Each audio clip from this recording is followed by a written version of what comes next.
Once upon a time, in a quiet little village surrounded by rolling hills, lived a wise man named Mahmud.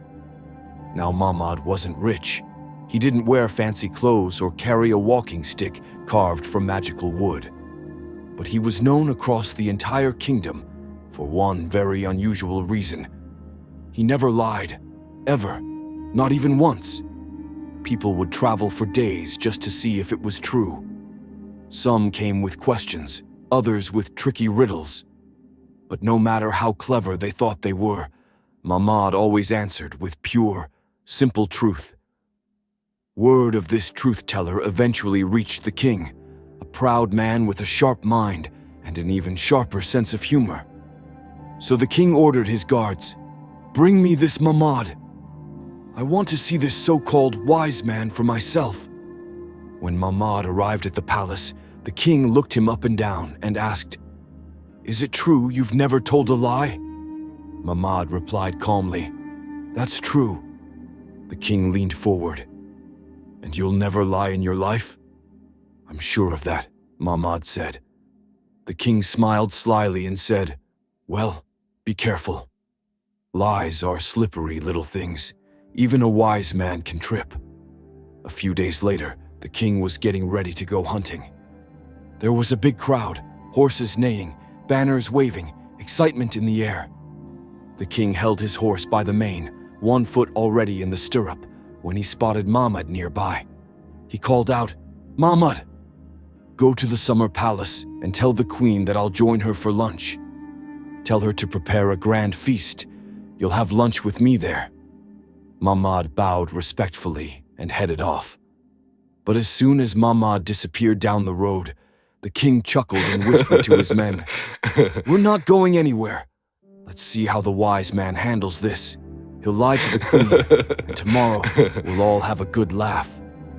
When Mahmud reached the summer palace, the queen greeted him with curiosity.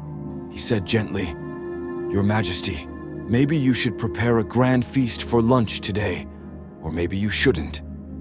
Perhaps the king will arrive by noon, or perhaps he'll change his mind." The queen looked puzzled. "So, is he coming or not?" Mahmud smiled and replied, "I don't know. When I left, his left foot was in the stirrup, but maybe he placed it back on the ground. Only time will tell."